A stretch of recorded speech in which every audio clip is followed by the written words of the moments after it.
Hi everyone, welcome to Tamil story garden. இன்னைக்கான moral story என்னன்னு நம்ம பார்க்கலாமா? ஒரு ஊர்ல ஒரு துறவி இருக்காரு. அவருக்கு நிறைய சீடர்கள் இருக்காங்க. இப்போ அந்த துறவியும் அவரோட சீடர்களும் நடைப்பயணமா பக்கத்து நாட்டுல இருக்க ஒரு கோவிலுக்கு தரிசனத்துக்காக போயிட்டு இருக்காங்க. போற வழியில அந்த துறவிக்கு தண்ணீர் தாகம் எடுக்குது. அவரு தன்னோட சீடரை பார்த்து, எனக்கு தண்ணீர் தாகமா இருக்கு, பக்கத்துல எங்கேயாவது ஏரி இருந்ததுன்னா கொஞ்சம் தண்ணி எடுத்துட்டு வா அப்படின்னு சொல்றாரு. அந்த சீடரும் தேடுறாரு. கொஞ்ச தூரத்துல ஒரு ஏரி தெரியுது. அங்க போய் பாக்குறாரு. ஆனா அங்க மக்கள் பலவித வேலைகளை செஞ்சுட்டு இருக்காங்க. ஒரு சைடு துணி துவைச்சிட்டு இருக்காங்க. அந்த அழுக்கு தண்ணியும் அதுலயே போகுது. இன்னொரு பக்கம் பார்த்தா எதிர்ப்புற கரையில இருந்து ஒரு மாட்டு வண்டி அப்பதான் இந்த புற கரைக்கு கடந்து வருது.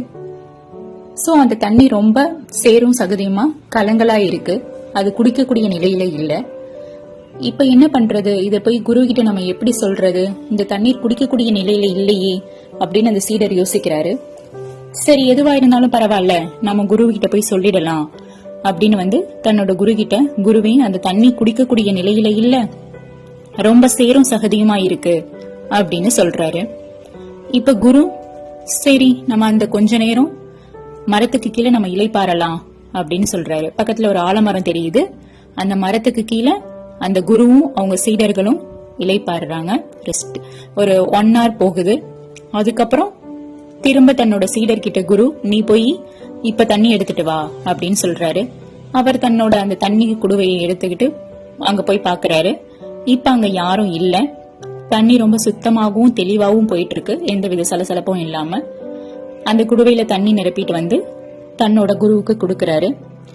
இப்ப குரு சொல்றாரு, சில நேரங்கள்ல நம்ம எதுவுமே செய்யாம அதை அப்படியே விட்டுட்டாலே போதும், அதுவே தெளிவாகிடும் அப்படின்னு தன்னோட சீடரை பார்த்து சொல்றாரு. இதுதான் இந்த ஸ்டோரி. இப்ப இந்த ஸ்டோரியில இருந்து நமக்கு கிடைக்கிற மாரல் என்னன்னு பார்த்தோம்னா, எப்பெல்லாம் நம்ம மைண்ட் ரொம்ப டிஸ்டர்பா இருக்கும் அதை அப்படியே விட்டுடுங்க.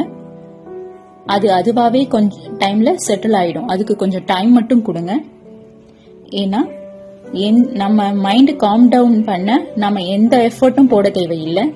எந்த ஒரு நல்ல தெளிவான முடிவையும் நாம நம்மளோட மனசு தெளிவாகவும் அமைதியாகவும் இருக்கும் போது மட்டும்தான் எடுக்க முடியும்.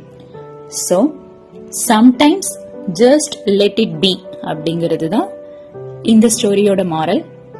இந்த ஸ்டோரி உங்களுக்கு பிடிச்சிருக்கும்னு நான் நம்புறேன். இத மாதிரியான நிறைய ஸ்டோரிகளை கேட்க எங்க சேனலை ஃபாலோ பண்ணுங்க. நாளைக்கு ஒரு நல்ல மாரல் ஸ்டோரியோட உங்களை நான் மீட் பண்றேன். தேங்க்யூ.